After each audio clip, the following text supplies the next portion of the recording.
আমি হাতে নাতে তাকে ধরছি, আমার ভাড়াটিয়ারা দেখছে। আমার সাথে এই মিথ্যে অপবাদ আমার গায়ে দিয়ে ও আলাদা হতে চেয়েছে। তাকে তার ঘরে ঢুকতে আমার ভাড়াটিয়া দেখছে, তার পরের দিনই তাকে বের করে দিছে। অনেকবার ফোর্স করেছে যে তুমি আমাকে এত খারাপ ব্যবহার করি, তুমি আমাকে ছাড়ো না কেন। তুমি মনে করছো আমার বয়স হতো 53 বছর, তারপরে আমি কিডনি রোগী, তারপরেও আমি বলছে যে পরকিয়া করি। আমি তো বললাম, চ্যালেঞ্জ করলাম, চ্যালেঞ্জ, যে কোনো চ্যালেঞ্জ আমি অ্যাকসেপ্ট করতে রাজি এই পরকিয়ার বিষয়ে। আর প্রভাব খাটায়, ওর বড় বোন হচ্ছে মাই টিভিতে চাকরি করে, নিউজ প্রেজেন্টার, মানে খবর পড়ে। ওনার এতটাই পাওয়ার, সে পাওয়ারে উনি সারা সব জায়গায়, ওর আত্মীয় স্বজন সব জায়গায় সে পাওয়ার দেখায়। এত পাওয়ার তার বোনের। তার পুলিশের সাথে, যে কোনো পুলিশের সাথে, আমার সাভার থানায় বলেন, আশুলিয়া থানায় বলেন, ঢাকাতে বলেন, সব জায়গায় তার পরিচিত।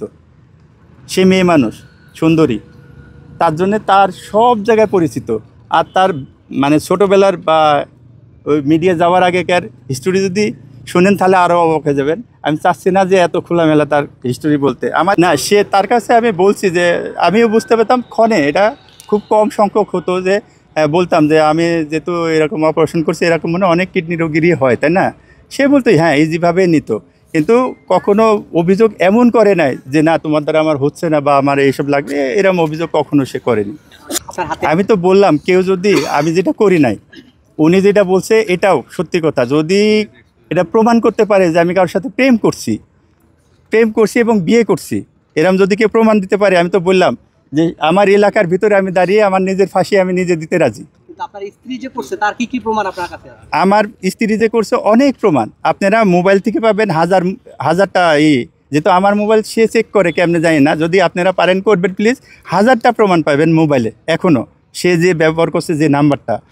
আর একটা কথা হচ্ছে যে ওরা আমাকে বলছে সেসব ভাড়াটিয়া আমাদের এলাকায় এখনও আছে, আপনারা যাবেন প্লিজ।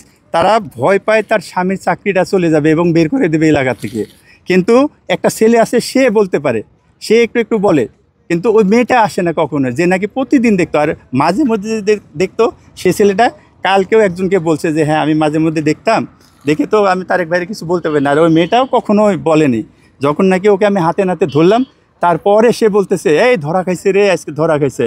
তার মানে তার ভিতরে কত ক্ষোভ ছিল প্রতিদিন দেখতে দেখতে, সে কখনোই কাউকে বলেনি। হ্যাঁ, যখন আমি ধরছি তখন সে অলরেডি নিচের ভাড়াটিয়া এবং পাশের বাড়িটারি, আমি তাদেরকে কাউকে কিছু বলি না। এই মেয়েটাই কিন্তু বলছে। বলার পরে আমি বলছি তো তুমি দেখছো, আগে বলনি কেন? কই আমি যদি বলি আমি এখানে থাকতে পারবো, আমার স্বামী চাকরি করতে পারবে?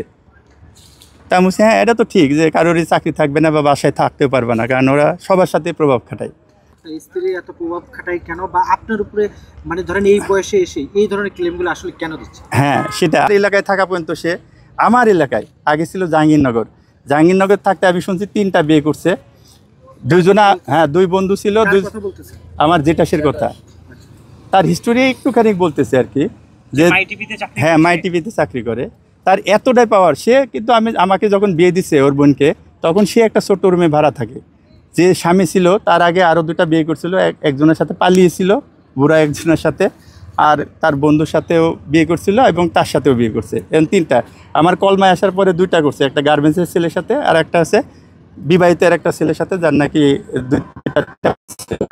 এগুলা করছে আমাদের কলমা, মানে নোংরামি শেষ আছে, এগুলা করছে।